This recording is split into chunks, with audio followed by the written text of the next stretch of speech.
পাথরের এই শহরে খানিকটা স্বস্তি পেতে, সবুজের অরণ্যে একটুখানি আরামদায়ক মুহূর্ত কাটাতে চলে আসলাম হাতিরঝিলে।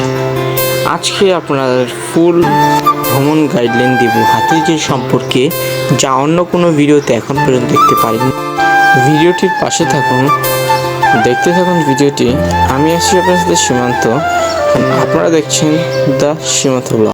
আমাদের এই হাতিরঝিল ঢাকার অনেকগুলি এলাকাকে সংযুক্ত করেছে, যার কারণে আমরা যাতায়াত সুবিধা ভোগ করতে পারছি। এখন আমরা যে ব্রিজটিতে আছি এটি হচ্ছে হাতিরঝিলের ফার্স্ট ব্রিজ বা রামপুরা সাইডে যে ব্রিজটি পড়েছে এটি হচ্ছে সেই ব্রিজটি, এবং এই ব্রিজটি কিন্তু ত্রিকোণাকার ত্রিভুজ আকৃতির দেখতে পাচ্ছেন আপনারা। এই ব্রিজটি রামপুরা সাইডে হওয়ার কারণে মানুষ সহজেই যাতায়াত করতে পারে।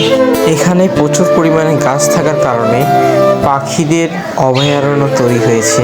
সৌন্দর্যের জন্য এখানে একটি ব্রিজ দেওয়া হয়েছে এবং ব্রিজের পাশে বোট রাইডের জন্য কাউন্টার তৈরি করা হয়েছে। সৌন্দর্যের জন্য হাতিরঝিলে এরকম অনেকগুলি ব্রিজ তৈরি করা হয়েছে।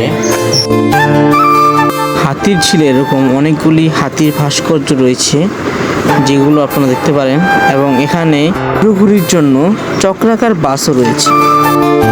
এটি হচ্ছে বোট রাইড। এটির মাধ্যমে আপনারা খুবই তাড়াতাড়ি হাতিরঝিলের এক প্রান্ত থেকে আরেক প্রান্তে আপনারা পৌঁছে যেতে পারবেন। এখন আপনারা যেটি দেখতে পাচ্ছেন এটি হচ্ছে হাতিরঝিলের সেকেন্ড ব্রিজ, দ্বিতীয় নম্বর ব্রিজ। এটি হচ্ছে মহানগর প্রজেক্টের কিছুটা কাছাকাছি, এবং এই ব্রিজটির ডিজাইন অনেক সুন্দর।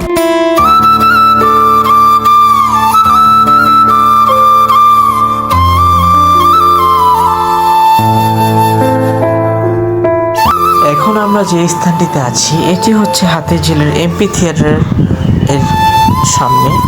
এখানে কিছুদিন পর পর হাতিরঝিলের অনেকগুলি অনুষ্ঠান হয়ে থাকে, যা ভিডিও আমার ইউটিউব চ্যানেলে পেয়ে যাবেন।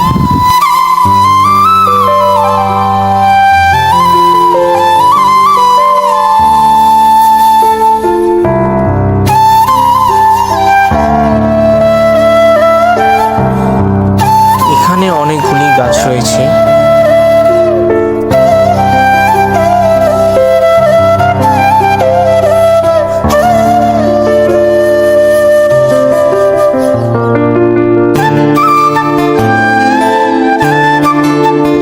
এখন যে স্থানটি দেখতে পাচ্ছেন এটি হচ্ছে গুলশানের সাথে হাতিরঝিলের মেলবন্ধন ঘটেছে এই রোডটির মাধ্যমে।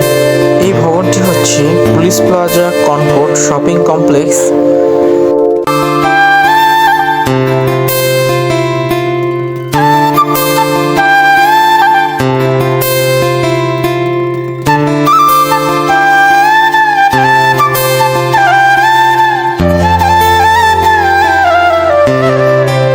রাতের হাতিরঝিল আলোকসজ্জায় সজ্জিত হয়ে যায়। ব্রিজের আলোগুলি যখন পানিতে পড়ে তখন দেখতে পাচ্ছেন কতটা সুন্দর।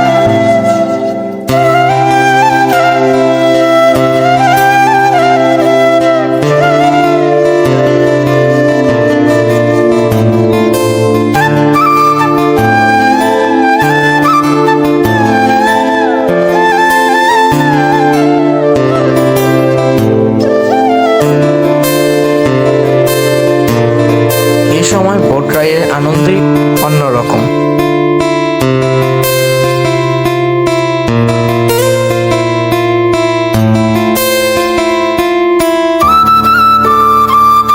এখানে ওয়াটার ডান্স হয়ে থাকে।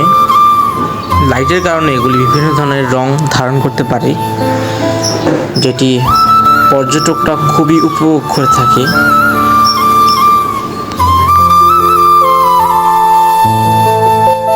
বাংলাদেশের প্রথম ড্রোন শো যেটি হাতিরঝিলে হয়েছে।